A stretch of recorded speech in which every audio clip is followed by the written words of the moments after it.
بسم الله الرحمن الرحيم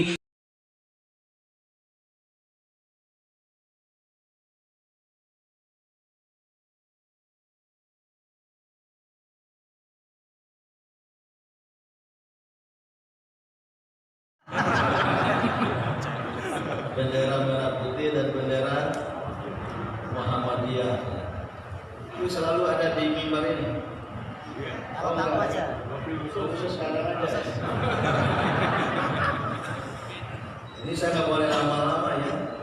Karena tertulis di sini khutbah maksimal 20 menit.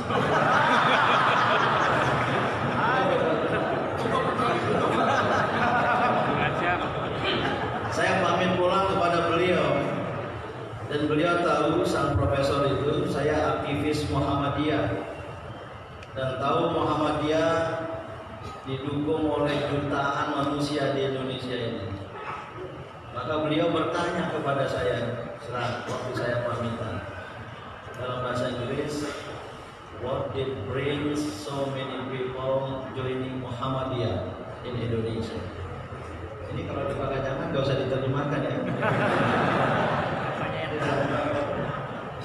Dianggap tidak bisa bahasa Inggris. Apa yang membawa begitu banyak manusia di Indonesia sana bergabung dengan Muhammadiyah? Saya tidak menduga beliau bertanya seperti itu. Saya jawab secara spontan dalam bahasa Inggris pula, for the sake of the consent of God the Almighty. Apakah jawaban saya benar? Tidak ada respon ya. Artinya yang saya jawab itu semata-mata untuk mencari ridho Allah Subhanahu wa Ta'ala. Benar? Oh, setelah diterjemahkan saya menjawab semata-mata untuk mencari the consent of God the Almighty. Kira-kira ridho Allah Subhanahu wa Ta'ala. Beliau tuh geleng-geleng kepala, nggak percaya, nggak mungkin jutaan manusia mau bergabung dengan Muhammadiyah kalau semata-mata mencari ridho Allah Subhanahu wa Ta'ala. Ya memang yang berwatak dan berotak sekuler nggak akan bisa memahami, tapi itulah kenyataannya. Hadirin dan hadirat, kita bermuhammadiyah ini tiada lain kecuali libtigha'i mardhatillah. Apa? Libtigha'i mardhatillah. Yuk. Semata-mata untuk mencari ridha Allah Subhanahu wa Ta'ala. Tiada lain. Insyaallah dengan demikian kita nyaman bermuhammadiyah. Kita merasa indah bermuhammadiyah. Dan mari kita yakini kita bermuhammadiyah ini kita sedang berada fi sabilillah, berada di jalan Allah, sama dengan berjihad fi sabilillah, sedang menuju surga karena kita sedang berada di jalan Allah. Harap yakini itu semua. Maka di Muhammadiyah ini apapun posisi kita, terpilih sebagai pimpinan, tunaikan amanat dengan baik. Tidak menjadi pimpinan, menjadi anggota juga tetap bisa berbuat. Yang bisa berbuat tidak hanya pimpinan, tapi juga anggota. Dan kalau pimpinan di Muhammadiyah ini sama, baik pusat, wilayah, daerah, cabang, ranting sama. Saya sering katakan la farqa baina PP wa PCM, la farqa baina PP wa PRM. Bahkan dulu waktu saya jadi ketua umum PP, saya sedikit berseloroh.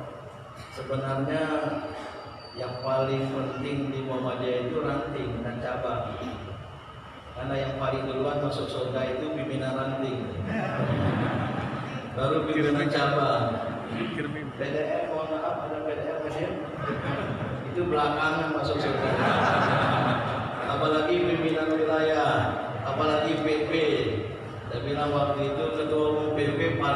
masuk surga. Salah sebuah warga Muhammadiyah masuk surga, baru dia masuk surga.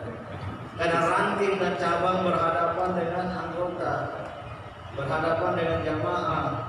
Amal usaha kita banyak ditinggal ranting dan cabang. Alhamdulillah cabang Pekajangan ini cabang ya, tingkat desa. Desa apa kelurahan? Kelurahan. Biasanya kelurahan itu di ibu kota. Kalau di kabupaten desa namanya. Tapi di sini disebut kelurahan. Ada Pekajangan. Oh seluruh. Ada beberapa. Ada beberapa. Tidak semua desa disebut kelurahan. Kami ngikut-ikuti ibu kota. Jangan-jangan ibu kota mau pindah kemarin. Luar biasa tingkat kelurahan, tapi amal usahanya besar. Ada rumah sakit, saya pernah datang di rumah sakit. Dua. Oh belum 3. Dan segera berdiri atau sudah diresmikan Universitas Muhammadiyah MPP. Memang Pekalongan bukan Pekalongan dan Pekalongan bukan Pekalongan. Oh, rupanya nggak ada kompromi ya. Ya kalau berada di Pekajangan sebut saja Universitas Muhammadiyah Pekajangan. Karena berada di Kabupaten Pekalongan, ya Universitas Muhammadiyah Pekalongan berada di Pekajangan. Kayak airport kita itu sekarang. Bandara Soekarno-Hatta Jakarta kan, tapi beradanya di Tangerang. Bandara Juanda Surabaya berada di Sidoarjo, tapi nggak apa-apa lah. Pekajangan Pekalongan, jadi disingkat UMPP. Pekajangan Pekalongan. Luar biasa, sudah lihat gedungnya itu. Kalau segera jadi ya. Insya Allah. Desember ini. Saya diundang pada peresmian. Dan sekian banyak lagi amal usaha Muhammadiyah.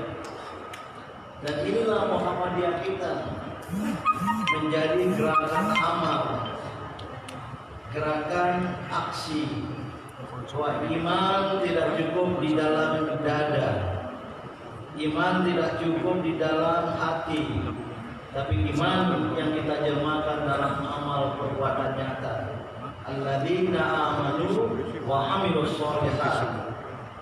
Maka akhir Januari lalu saya diundang oleh Syekh Al-Azhar untuk hadir dan menjadi pembicara pada Al-Muqtamar Al-Alami Al-Azhar Syarif, Muktamar Internasional Al-Azhar, universitas yang terkemuka itu, yang banyak melahirkan ulama sedunia, banyak tokoh Islam, tokoh agama, mufti-mufti, itu alumni Al-Azhar.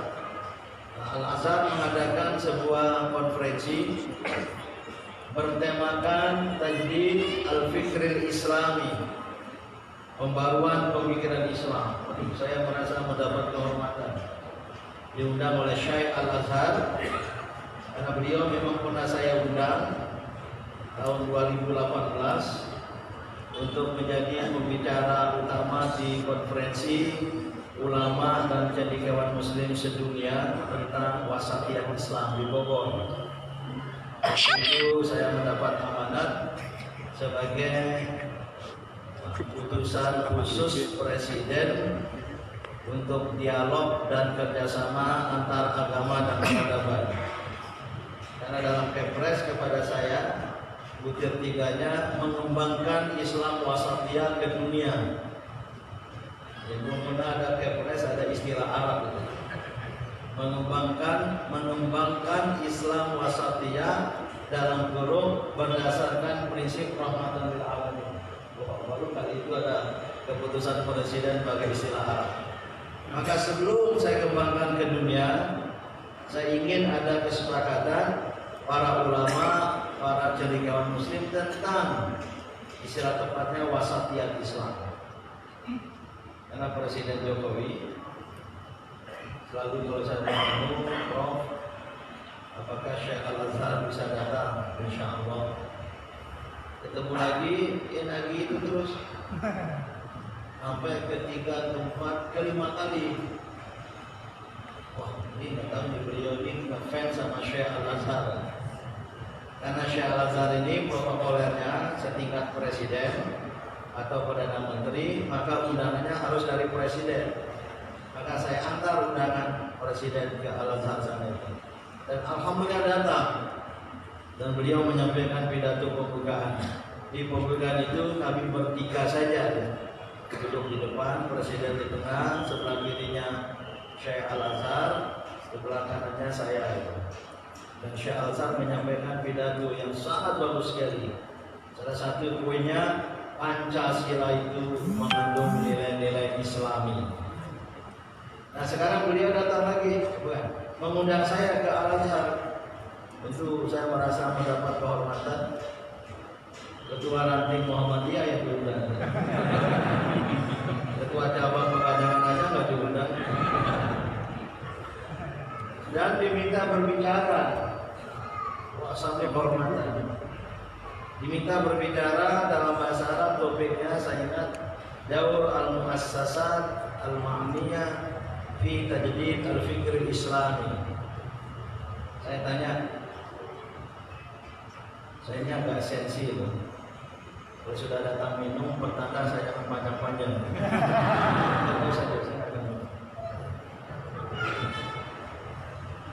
Saya ubah menjadi Daur Munazzamat al-Islamiyah fi Tajdid al-Fikr Islami. Peran ormas-ormas Islam dalam pembaruan pemikiran Islam. Tentu dalam bahasa Arab ya. Saya sampaikan pidato nggak lama, 15 menit. Kebetulan di sesi pertama bersama ada seorang mufti, moderatornya mantan sekjen OKI dan juga rektor Al-Azhar ikut jadi pembicara. Saya jelaskan bahwa pembaruan pemikiran Islam yang kita bahas sekarang ini itu sudah dilakukan oleh ulama dan zuhama Indonesia. Bahkan rancang bangun negara Indonesia yang berdasarkan Pancasila, yang berkonstitusi Undang-Undang Dasar 45, ada motonya Bhinneka Tunggal Ika, itu bisa disebut sebagai Al-Ijtihad Al-Indonesia, sebagai Ijtihad Indonesia, ijtihad para ulama zuhama Indonesia. Dan rancang bangun itu kalau didalami, termasuk pada sistem ketatanegaraannya, nomenklatur atau nama dari lembaga-lembaga tinggi negara, Dewan Perwakilan Rakyat, Majelis Permusyawaratan Rakyat, itu istilah-istilah Arab ya. Itu dapat dipertanggungjawabkan secara ilmiah, merupakan penjelmaan dari pemikiran politik Islam. Itu yang saya katakan. Namun kami di Indonesia sudah melompat dari sekedar pembaruan pemikiran Islam secara teoritis, nazariyah. Karena kami di Indonesia itu sudah menjelmakan, menerapkan pembaruan pemikiran Islam secara praktek, tatbikiyah. Apa contohnya? Saya bicara soal Muhammadiyah.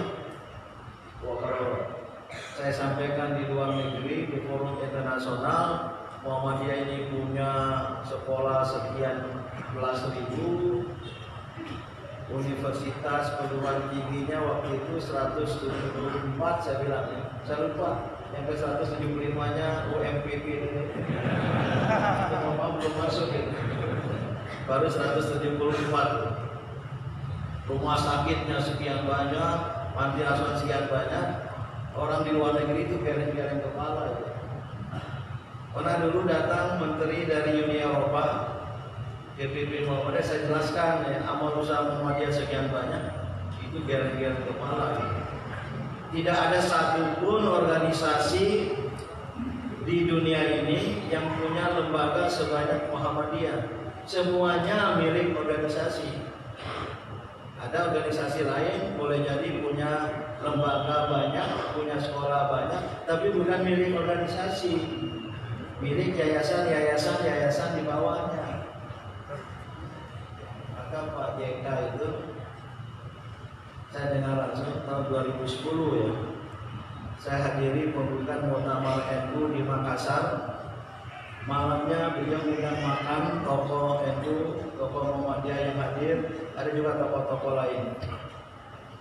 Ada seorang pejabat, tokoh, bukan NU, bukan Muhammadiyah, bertanya, Pak JK, ini apa sih perbedaan NU dan Muhammadiyah? Pak JK itu cepat menjawab, cerdas beliau.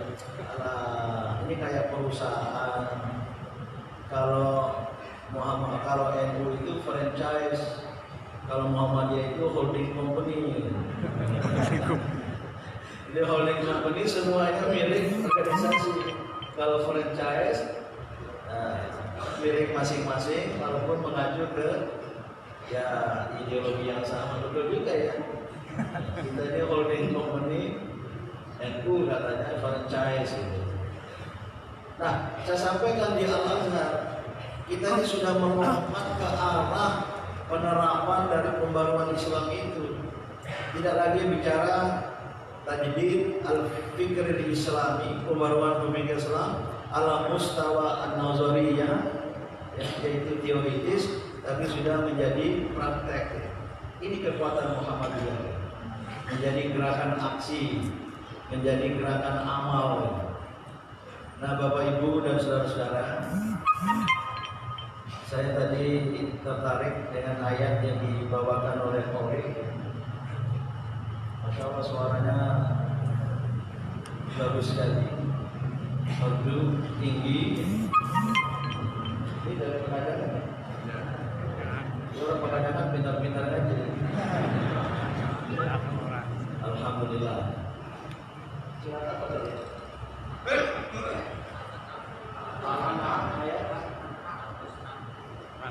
Al-An'am mulai ayat 160 ya.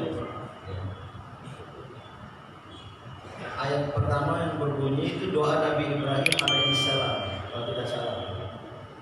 Qul innani hadani rabbi ila siratin mustaqim. Katakanlah, sesungguhnya aku diberi petunjuk oleh Tuhanku kepada as-siratal mustaqim. Ila siratil mustaqim, kepada jalan lurus. Kemudian apa jalan lurus itu? Dinan qiyaman millata Ibrahim hanifa, ya gitu ya. Dinan qiyaman millata Ibrahim hanifa. Siratul mustaqim itu, as-siratul mustaqim itu adalah agama yang kokoh, dinan qiyaman, dan millata Ibrahim, agama yang dibawa oleh Ibrahim alaihissalam, yang merupakan hanifah, seorang muslim hanif. Pada ayat lain, hanifan musliman, itulah Ibrahim alaihissalam. Nah, saya tertarik dengan ayat ini dan penting untuk kita dalami bahwa agama Islam, al-Islam yang kita anut ini memang ada tali temalinya dengan millata Ibrahim, agama yang dibawa, yang dianut, yang ditemukan oleh Ibrahim alaihissalam, yang dalam sejarah kita ketahui seorang pencari ketuhanan yang Maha Esa. Ketika ada bulan, inilah Tuhanku. Namun ketika bulan terbenam, saya tidak bertuhan kepada yang terbenam. Terbit matahari, inilah Tuhanku, lebih besar dan lebih terang sinarnya. Begitu matahari terbenam, saya tidak bertuhan kepada yang hilang. Akhirnya menemukan Allah Subhanahu wa Ta'ala Al-Khaliq, yang Maha Pencipta, sebagai Tuhan. sebagai Allah. Maka Ibrahim dikenal sebagai bapak tauhid, bapak ketuhanan yang Maha Esa. Nah, jamaah, kita sudah paham Ibrahim alaihissalam ini disebut oleh Al-Quran sebagai hanifan musliman, sebagai muslim yang hanif, atau hanif yang muslim, yang membawa prinsip al-hanifiyah, kehanifan. Saya coba tanya ahli bahasa Arab, apa itu al-hanifiyah, apa itu kehanifan.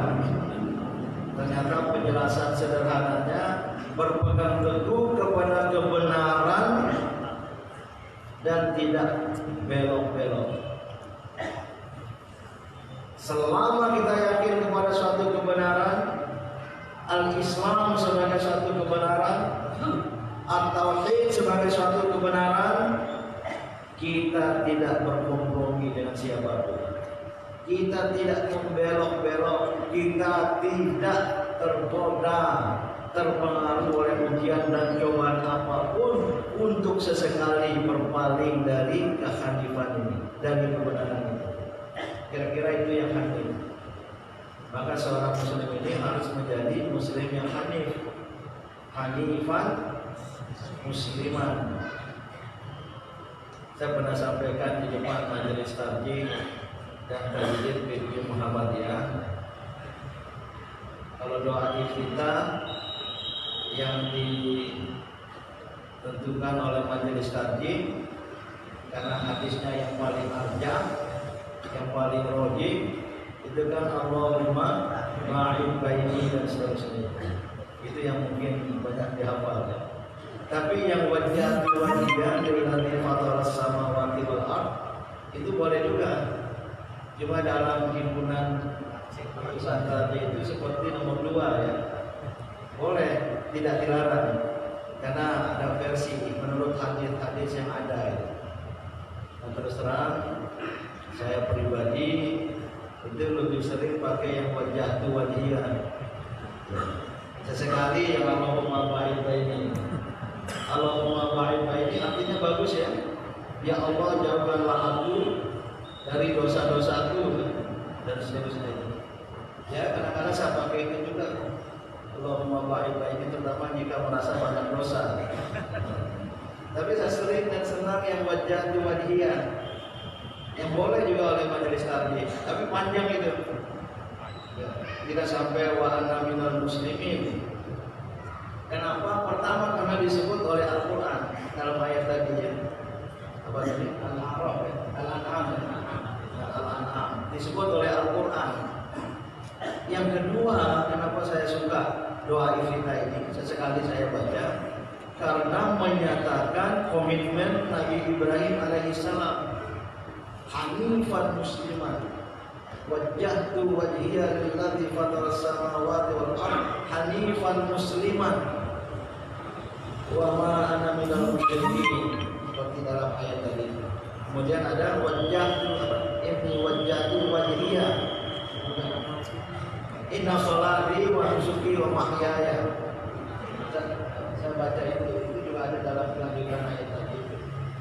Jadi karena ada komitmen Ibrahim, komitmen Nabi Ibrahim alaihissalam yang menyatakan dirinya wa ana awwalul muslimin dalam ayat tadi. Tapi kalau kita membaca doa kita itu bukan wa ana awwalul muslimin, wa ana minal muslimin. Nah, ternyata saya coba hayati bacaan dalam sholat, di ujung sholat pada tahiyat kita mengulangi kembali komitmen Ibrahim. Kama barakta ala Ibrahim wa ali Ibrahim, kama shallaita ala Ibrahim, kama barakta ala Ibrahim. Saya memahaminya seolah-olah di penghujung sholat sebelum kita salam menutup sholat kita nyatakan kembali komitmen Ibrahim. Maka saya berpikir sholat itu intinya menunjukkan komitmen Ibrahim, yaitu tauhid, yaitu berada pada as-siratal mustaqim sebagai dinan qiyaman millata Ibrahim hanifah. As-siratal mustaqim ada dalam Al-Fatihah yang wajib hukumnya kita baca Al-Fatihah dalam sholat rakaat itu luar biasa ya.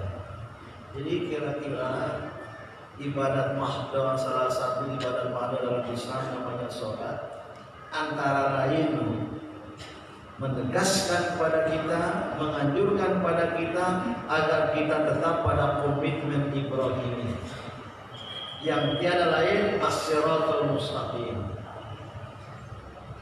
Nah, Rasulullah SAW sebagai pelanjut komitmen Ibrahimi, agama samawi, Yahudi, Nasrani, Islam, tapi pada Islam sangat menjaga keaslian dari milata Ibrahim tadi itu, pada tauhid tadi itu, ya. Karena pada agama-agama lain sudah ada penyimpangan. Karena komitmen Ibrahim itu adalah pemakana minal musyrikin, pemakana minal musyrikin, tidak terjebak ke dalam syirik, tidak menjadi musyrik atau minal musyrikin. Sementara agama-agama yang berasal dari Ibrahim alaihissalam juga terjadi penyimpangan, tapi pada Islam dengan Muhammad SAW itu dipelihara tauhid itu, as-siratal mustaqim. Namun Nabi Muhammad SAW pernah bersabda, Inna ahabbad din ilallah, ada versi lain, Inna khairad din indallah, agama yang paling disukai oleh Allah, agama yang paling disukai oleh Allah Subhanahu wa taala, al-hanifiyatus samha. Al-hanifiyatus samha, kehanifan yang berlapang dada, kehanifan yang bertekad rasa. Jadi kita tetap hanif, tetap hanifan musliman, tidak belok ke sana kemari sedikit pun menyangkut kebenaran al-Islam atau tauhid, tetapi yang terbuka, yang berlapang dada, yang penuh dengan tasamuh, itulah as-samha. Inna ahabbad din ilallah al-hanifiyatus samha, agama yang paling disukai oleh Allah, keberagaman yang paling disukai oleh Allah adalah keberagaman yang menampilkan kehanifan, al-hanifiyah, tapi as-samha, Muhammadiyah mengamalkan ini. Maka para jamaah dalam kita berislam ini jangan main popoe, jangan main mutlak-mutlakan di dalam hal-hal yang sesungguhnya muhkamat, mutasyabihat, dalam hal-hal yang mengandung multi tafsir, yang boleh ditafsirkan, yang boleh dipahami. Dalam hal-hal seperti ini kita harus mengedepankan tasamuh. Jangan main popoe, jangan main mutlak-mutlakan, akhirnya mengkafirkan orang lain, takfiri, akhirnya menyesatkan orang lain. Ini sungguh dilarang oleh Islam. Ada di antara kita sekarang yang seperti itu. Tapi kalau sudah menyangkut yang muhkamat, yang tidak boleh, yang qat'i, yang tidak boleh ditafsirkan, memang itu tidak ada kompromi. Memang itu tidak perlu dibicarakan lagi.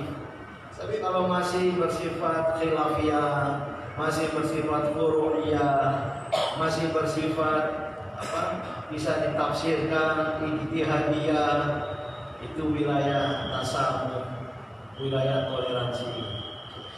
Hadirin hadirat, saya nanti mengundang 1-2 pertanyaan ya, kalau panitia siap kami yang bertanya berdiri di tempatnya. Inilah yang sekarang dialami oleh umat Islam, yang di mana-mana, di banyak tempat, baik di dunia maupun di Indonesia ini sekarang mudah diadu domba, mudah adanya pertentangan di antara kita sesama muslim. di Betawi sana, di belakang rumah kami itu sering kalau habis azan, khususnya subuh, itu dilantunkan sholawat itu. Allahumma sholli ala sayyidina Muhammad dengan lagu ya. Saya nggak bisa melakukannya. Indah sekali.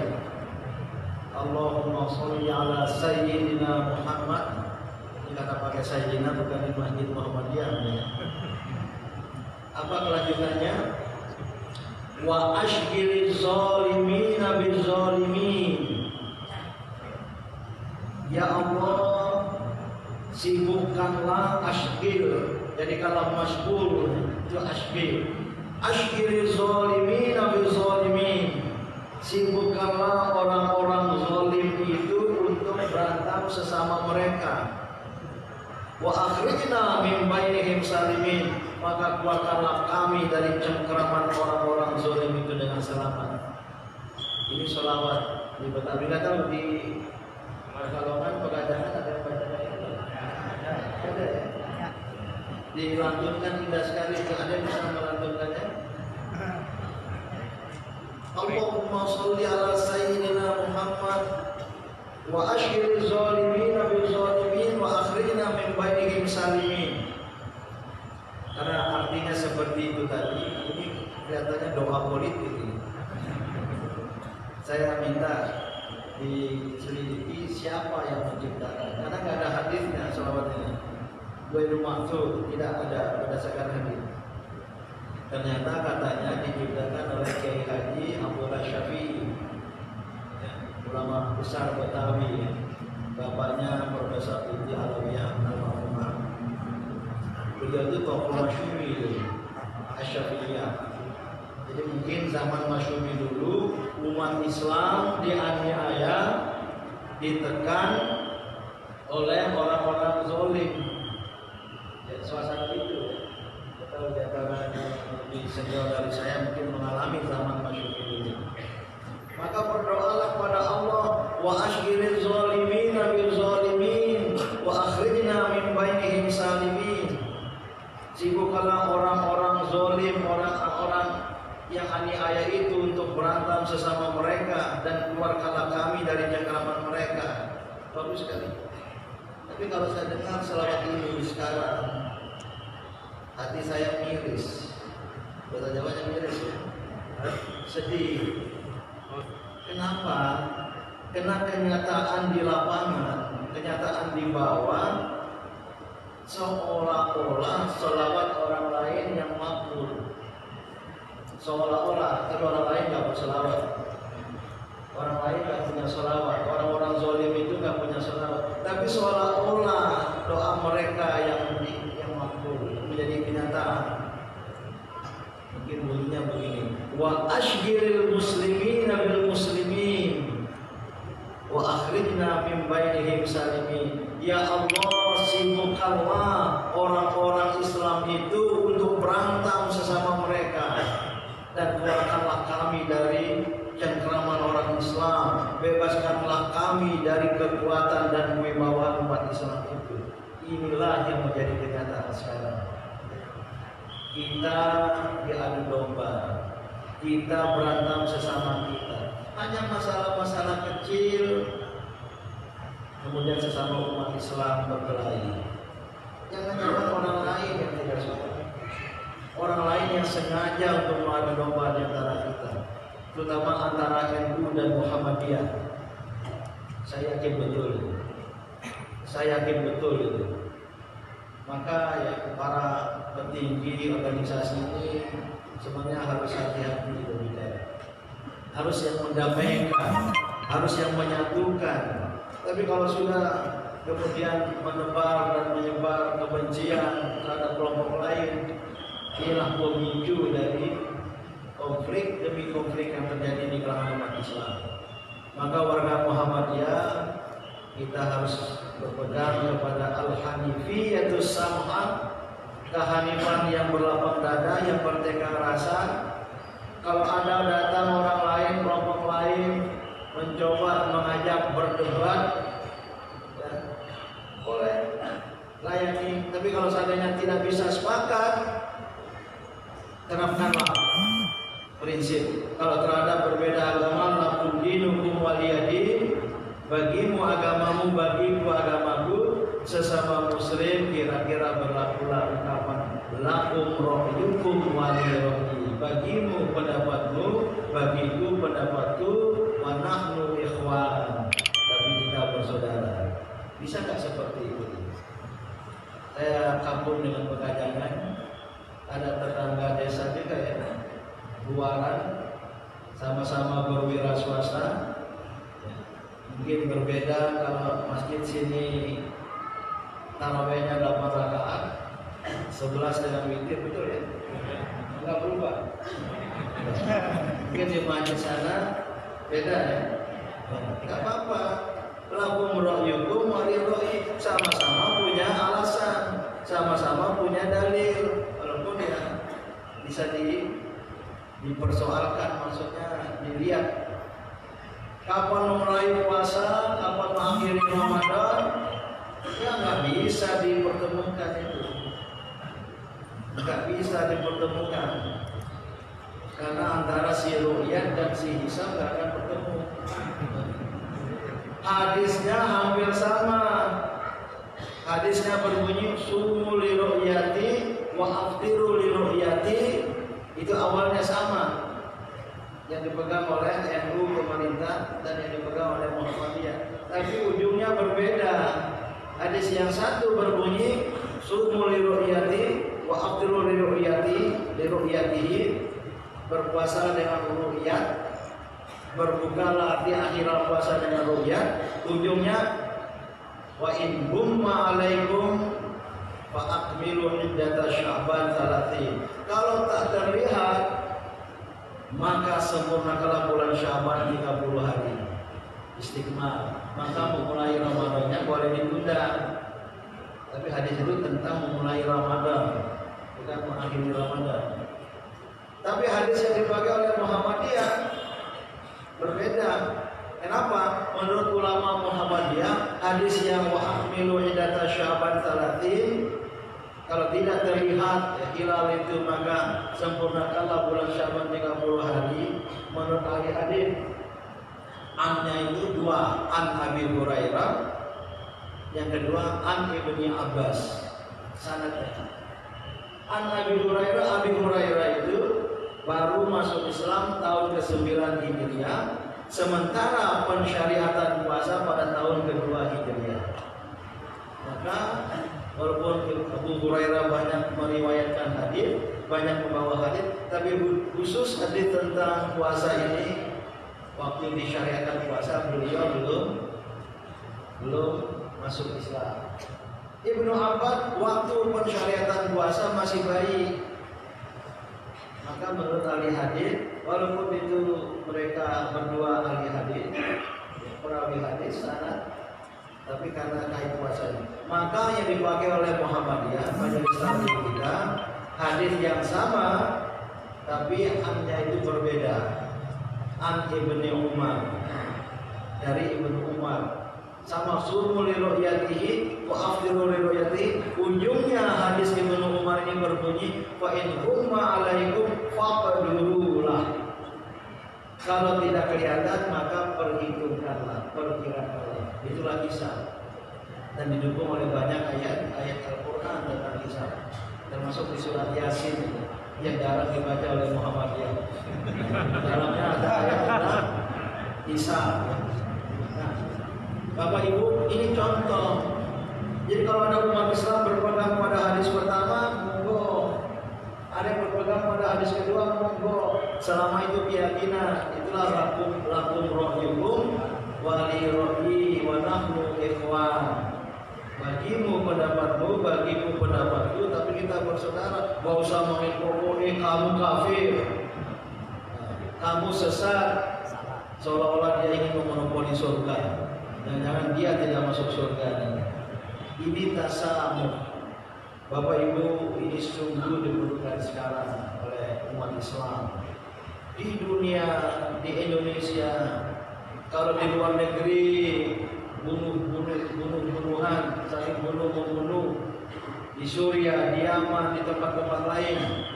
Alhamdulillah kita di Indonesia jangan mau terprovokasi, terutama antara dua NU dan Muhammadiyah. Saya berpendapat kalau dua organisasi ini bersatu, insya Allah sebagian besar dari masalah umat dan bangsa teratasi. Jadi saya bisa ngomong begini karena saya ini pernah hidup di dua dunia, amfibi. Waktu kecil di NU, waktu dewasa di Muhammadiyah, maka insya Allah kalau meninggal masuk surga. Waktu kecil bapak saya tokoh NU, sekretaris NU cabang PJNU.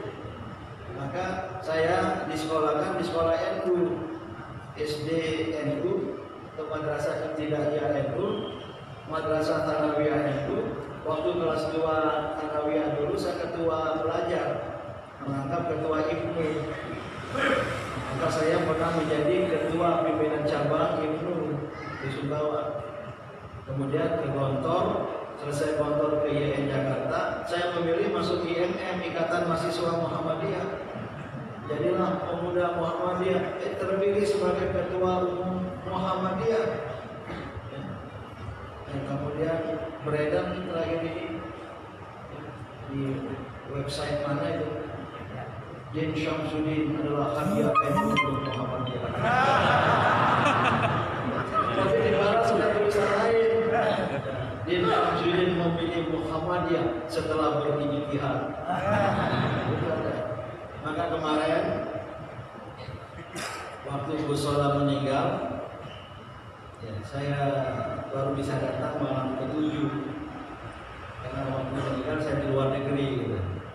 Pas malam ke-7 ramai itu di depan sana itu tahlilan, para santri itu mungkin belasan ribu, dalam rumah itu banyak lagi adalah Islam Syuriah itu, para kiai-kiai khos yang disuruh berbicara sambutan 3 orang. Pertama Pak Lukman Hakim Saifuddin, yaitu adik iparnya Gus Solah, beliau adik dari Nyai Farida, istrinya Gus Solah, alumni Gontor. Kemudian yang kedua Imam Hamidul Najib, Cak Nun, alumni Gontor. Baru saya ketiga.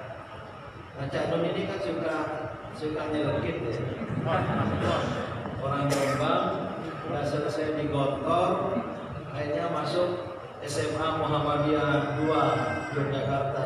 Jadi aktif di IPM dulu, Cak Nun itu. Nyelekit itu. Tadi waktu tahlilan Pak Din Syamsuddin duduk di samping saya amati beliau ternyata nggak bisa tahlilan. Ger semua santri, macam-macam lagi itu. Nah, itu Muhammadiyah, mengapa itu mengharamkan rokok? Padahal ketemu waktu itu Ji Syamsuddin. Ji Syamsuddin. Lama-lama budayawan. Jadi pas saya sambutan ketiga, saya bilang ini kayak muhadharah di Gontor ini. Tapi saya awali tadi Cak Nun meremehkan saya dan sedikit bernada melecehkan saya, seolah-olah saya tidak bisa tahlilan. Biar ketawa semuanya. Padahal hadirin dan hadirat, seandainya ada tahlilan babak kedua, maka saya siap untuk memimpinnya. Tapi jangan malam ini. Saya ceritakanlah dulu di Ibnu Syarah Muhammadiyah. Maka 2-3 puasa yang lalu, saya masih sebagai utusan khusus Presiden. Saya dihubungi oleh istana, Pak Jin, apakah berkenan acara Pak Jin penyerahan mushaf Al-Quran atas sulaman di atas kain yang dibuat oleh sahabat saya, seorang pengusaha Chinese di Kuala Lumpur, penganut Konghucu, yang diam-diam 3 tahun menyuruh orang di Ningxia, provinsi khusus Islam di Tiongkok sana, yang terkenal dengan sulaman, indah sekali, dengan harga mahal, yang semula mau diserahkan kepada dunia Islam lewat Raja Salman. Tapi begitu ketemu saya, kenapa nggak lewat presiden Indonesia? Setuju. Dan kebetulan saya utusan khusus presiden, maka dijadwalkanlah ternyata batal waktu nuzul Quran. Akhirnya saya diminta, maukah kalau diserahkan pada malam pada hari pembukaan MTQ internasional. Begitu kata istana ngomong, oh ya insya Allah. Saya berada di Sumbawa, saya pulang segera dari Sumbawa, dari pesantren saya.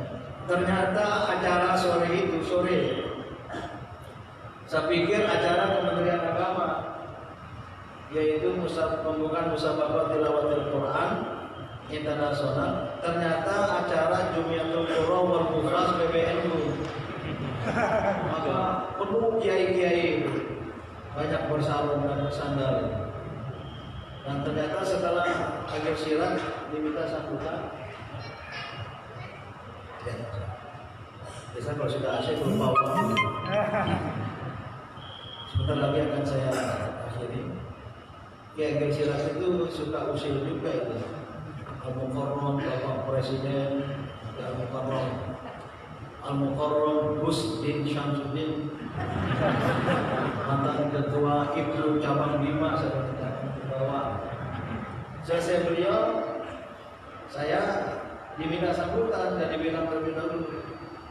Maka udahlah, saya kerjain Bapak Presiden. Sebelum saya lanjutkan, izinkan saya mengomentari ucapan sahabat baik saya, Ketua Umum PBNU Profesor Dr. Kiai Siraj, yang menyatakan saya sebagai mantan ketua Ibu memang betul demikian. Dan izinkanlah saya merasa tersanjung bahwa PBNU masih mengakui saya sebagai anggota NU. Maka tidaklah berlebihan Bapak Presiden jika saya merasa ungkapan Kiai Siraj tadi itu sebagai bentuk dukungan PBNU kepada saya untuk menjadi calon ketua umum PBNU yang akan datang. Tapi habis acara itu saya habis dicium-cium oleh para kiai. Padahal kalau sekarang ada corona, saya salaman ya. Saya selalu pakai antis ya. Saya salaman. Besoknya dimuat oleh Duta Masyarakat.id. Ada foto saya. Di bawahnya tertulis Din Syamsuddin siap menjadi ketua umum PBNU. Saya menunggu reaksi dari Muhammadiyah. Alhamdulillah 90% nanggapnya santai. Tidak ada tanggapan biasa kan itu bercanda. Tapi ada juga itu yang atas diri kan cabang, jangan cabang Pegajangan. Ketua cabang, oh rupanya selama ini hanya numpang mampir di Muhammadiyah. Padahal visi saya ingin menyatukan umat Islam, ormas Islam. Kita tetap punya keyakinan, kita tetap punya prinsip pemahaman keagamaan. Namun kita tetap luas dan luas di dalam bergaul dan berkawan. Itulah watak Muhammadiyah, dan inilah yang harus diamalkan oleh umat Islam dewasa ini, sehingga kita tidak mudah diadu domba oleh orang lain. Saya ingin berhenti sampai di sini. Saya ingin berhenti jam 11. Ada satu dari bapak-bapak, satu dari ibu-ibu yang ingin bertanya atau menanggapi. Ini kesempatan. Kita datang jauh-jauh. Ya, ini satu dari bapak sudah kasih mic. Dari ibu ada? Ada. Dari ibu. Ini cukup satu ya. Silakan bertanya tentang apa saja, tapi jangan bully saya soal Bismillahirrahmanirrahim. Assalamualaikum warahmatullahi wabarakatuh. Terima kasih atas kesempatannya. Hadir saya Nusron asli Pengajian Gang 14. Bukan Muhammad Nusron kali ini. Mau tanya ini Pak Din, bagaimana sikap warga Muhammadiyah atau Muhammadiyah melihat kondisi ekonomi dan kondisi politik pada tahun-tahun ini?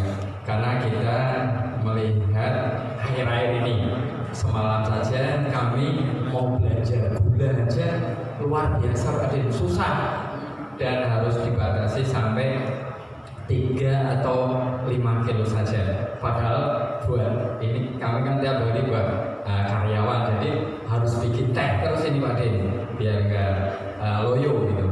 Dan ini juga bagaimana langkahnya masker ya, masker ada pengusaha masker juga ini di Pekajangan langka sekali ini, banyak permintaan. Nah itu bagaimana sikap kita. Terima kasih. Dan mengenai juga penyakit yang marah ini corona. Terima kasih. Kalau gula dibatasi, saya kira bagus ya. Bila perlu nggak usah minum pakai gula. Saya sudah menghindar gula soalnya, karena ada diabetes. Jadi perlu dibatasi juga itu. Saya setuju itu. Peraturan pemerintah untuk membatasi gula, supaya konsumsi gulanya juga terbatas. Saya sebenarnya menghindar berbicara soal keadaan kehidupan nasional, apalagi dalam bidang politik dan ekonomi. Jadi maka saya bicara ayat-ayat Al-Quran saja. Tapi dalam Pekajangan pasti ngomong politik ya. Karena pakai zikir tadi ya. Ringkasnya, saya mengamati, merasakan kondisi sosial, ekonomi, politik sekarang ini memang mengandung masalah besar ya. Ada penumpukan masalah, ada masalah-masalah serius yang tidak diselesaikan. Di lembaga saya di Jakarta, hari Kamis dan hari Jumat lalu, 2 hari lalu, itu ada diskusi mengangkat tema yang pertama soal hari Kamisnya, soal mega skandal korupsi uang rakyat, membahas Jiwasraya dan lain-lain. Banyak ahli datang juga. Hari Jumatnya ada diskusi lagi di tempat yang sama, mengangkat tajuk Omnibus Law, tentang rancangan undang-undang Omnibus, yang ringkasnya dari 2 kasus ini saja betapa kebobrokan itu nyata. Saya menyimpulkan, ada di YouTube rupanya ada wartawan yang mengatakan kesimpulan diskusi itu. Saya berbicara tapi dibuat di bawahnya agak sensasi ya. Saya merinding mendengar kesimpulan Profesor Din Syamsuddin tentang keadaan negeri kita sekarang ini. Itu dibuat di bawahnya. Merinding, padahal waktu saya sampaikan saya tidak merinding. Tapi memang iya, karena kesimpulan dari para pakar yang berceramah yang menjadi narasumber itu, kasus ini sebenarnya penjarahan uang rakyat. Maka kesimpulannya kita desakkan kepada DPR untuk segera bentuk pansus. Jadi bentuk panja Pak. Sekarang ada 3 panja, harus pansus. Dan jangan ditutup-tutupi. Saya juga bilang jangan karena isu corona, isu Jiwasraya, kemudian ditutup-tutupi. Dan saya bilang jangan sampai ditutup-tutupi, akan kita kejar ke ujung dunia. Tapi sudah kemarin ya, jika ada usul salam Pancasila, itu ada di media sosial jawabnya salam Jiwasraya. Ini orang Indonesia ini kreatif, ada saja gitu. Itu keadaan ekonomi, itu luar biasa ya. Tapi sekarang didesakan DPR mengalaminya ya. Jadi sudah dijarah, kemudian dari uang rakyat pula dipakai untuk menalaminya. Nah kita tidak tahu, kelihatannya senang nih dengan ada isu corona ini. Jangan-jangan biar aja berita tentang corona terus yang berkembang, sehingga isu-isu semacam ini. Termasuk Omnibus Law. Jadi ada undang-undang yang ingin mengganggu seluruh undang-undang. Ini juga dari sudut hukum, tata negara dan pembentukan hukum kita juga ada yang menganggapnya menyimpang. Apalagi isinya. Ini pada dasarnya ingin memudahkan investasi, ingin memudahkan para pengusaha yang besar-besar ya, bukan pengusaha-pengusaha menengah. Maka omnibus law-nya harus juga kita tolak. Inilah kondisi kita. Belum lagi kita ditimpa oleh masalah musibah demikian. Saya terus terang ya, dalam rangka menjawab pertanyaan ini, apa yang kita hadapi ini adalah bentuk kemungkaran nyata, bentuk dari organize kemungkaran yang terorganisir, yang direkayasa. Oleh karena itu Muhammadiyah yang punya slogan amar ma'ruf nahi munkar tidak boleh diam. Apalagi Muhammadiyah dengan Ali Imran 104, wal takun minhum ummatun yad'una ilal khair. Misi kita itu ad-da'wah ilal khair, bangun rumah sakit, bangun sekolah, bangun universitas, itu ad-da'wah ilal khair. Tapi jangan lupa yang kedua, wa ya'muruna bil ma'ruf wa yanhauna 'anil munkar, amar ma'ruf dan nahi munkar. Kalau amar ma'ruf nahi munkar kita lupakan, hasil dari ad-da'wah ilal khair bagaikan bangunan rumah pasir yang akan roboh. Maka tetap beri perhatian pada amar ma'ruf nahi munkar. Dan apalagi kemungkaran ini terstruktur, memasuki struktur kehidupan kenegaraan kita. Jadi lebih berat sekali dampaknya. Saya tidak ingin ngomong lebih lanjut. Mungkin saya bisa diundang berceramah tentang itu oleh Universitas Muhammadiyah Pekajangan Pekalongan. Belum ada muridnya ya? Oh sudah ada ya. Untuk stadium central itu secara akademik. Cuma poin bagi kita Muhammadiyah, marilah kita tidak melupakan amal ma'ruf dalam batas. Namun Muhammadiyah bukan organisasi yang menggunakan kekerasan. Amar ma'ruf nahi munkar haruslah bi thoriqatil ma'ruf, dengan cara-cara yang ma'ruf, bukan dengan cara-cara yang munkar. Tapi jangan sampai diam. Ibu-ibu, para jamaah, bapak-bapak, saya mendalami hadis-hadis yang ada dan ayat-ayat Al-Quran. Kalau manusia tidak mau dan tidak mampu lagi beramar ma'ruf dan bernahi munkar, maka tunggulah alam yang akan melakukannya. Maka jangan sampai musibah alam, bencana alam yang menimpa kita ini beruntun. Jangan sampai kita harapkan bukan itu, bukan karena alam sedang berbicara, karena manusia tidak lagi mampu untuk beramal ma'ruf dan bernahi munkar. Paling tidak cara beramal ma'ruf dan bernahi munkar umat Islam, warga Muhammadiyah, didiklah generasi penerus kita, didiklah putra putri kita, anak cucu kita untuk tetap di dalam jalur agama as-siratal mustaqim, dinam qiyamah yang diajarkan Ibrahim alaihissalam tadi. Jangan sampai terpengaruh, jangan sampai kemudian generasi milenial yang ada kemudian mengikuti kebebasan yang melanda dunia dewasa ini. Itu juga sudah amar ma'ruf dan nahi munkar yang sangat strategis yang bisa kita lakukan dalam kehidupan keluarga dan kehidupan masyarakat. Maka demikian yang bisa saya jawab. Marilah kita akhiri pertemuan kita ini. Sudah terakhir singkat, Ibu mana berdiri? Situ. Dadah. Ya, singkat dulu. Biar adil. Waalaikumsalam.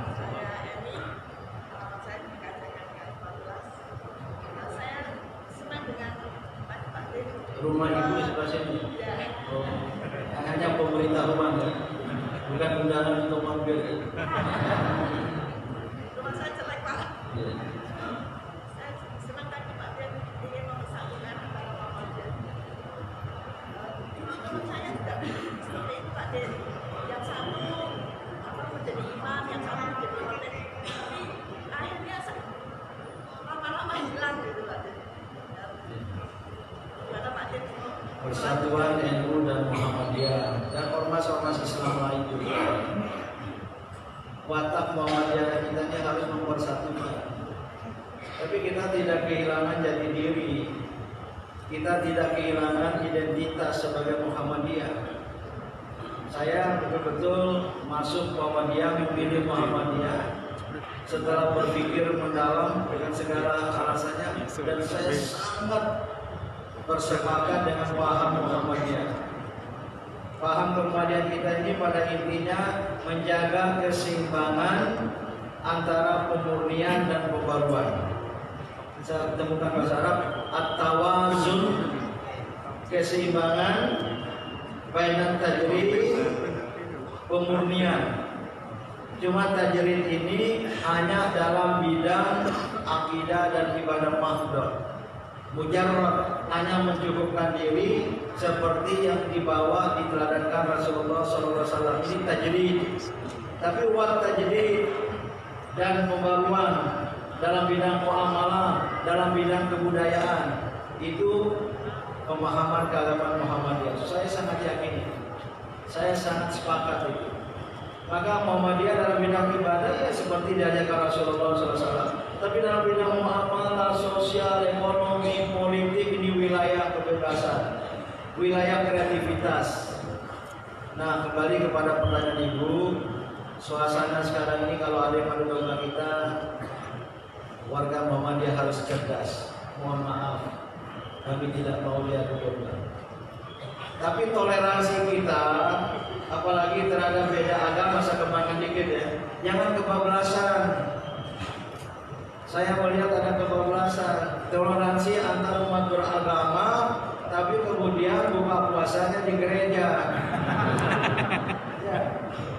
Kemudian toleransi umat beragama dalam peringatan perayaan hari keagamaan orang lain kok pakai qasidah. Ada nggak itu? Itu kebablasan. Begitu toleransi. Lakum dinukum waliyadin. Udahlah, kawan-kawan Kristiani, Hindu, Buddha, jalankan ibadat. Nggak usah paksa orang Kristen, orang Hindu datang ke sholat Jumat kita. Atau juga kita demikian. Kita bekerjasama, bersaudara dalam bidang-bidang kebudayaan sosial. Sesama Muslim apalagi. Ya masalah-masalah khilafiyah kalau bisa didialogkan. Kalau sudah didialogkan, syura, dan ketemu juga ya, Abu Rohikum Malik Rohi. Tapi alhamdulillah kata Kiai Haji Hashim Muzadi almarhum, waktu itu tokoh ketua umum PBN, alhamdulillah bersama saya tabligh akbar pada itu reuni alumni Gontor. Alhamdulillah sekarang nggak lagi ada perdebatan apakah baca doa kunut atau tidak pada sholat subuh, karena banyak yang sudah tidak sholat subuh. Enggak lagi diperdebatkan berapa rakaat sholat taraweh, karena banyak yang tidak sholat taraweh lagi. Kemarin wakil presiden saya agak tidak enak juga ya. Alhamdulillah Indonesia terbebas dari corona karena baca doa kunut. Tidak tahu juga ada ya. Tidak usahlah seperti itu. Kalau saya kemarin saya kritik keras, itu sikap takabur. Jangan bilang tidak ada, jangan bilang tidak ada, ternyata ada. Dan ini semakin bertambah lagi angkanya. Ini musibah yang mewabah di seluruh dunia sekarang ini. Tapi kembali antara Muhammadiyah dan Rasmi berdekatan, jangan ada warga Muhammadiyah yang beri teladan. Ada usul, ini 1-2 menit. Kalau mau akrab NU dan Muhammadiyah, maka jalan keluarnya kawin silang. Dulu waktu itu Pak Put Yusuf Hashim pernah bilang itu, kawin silang. Jadi kalau Ansor dengan NA, atau pemuda Muhammadiyah dan Muhammadiyah, mungkin di sini sering terjadi ya. Tapi mana yang kuat ya?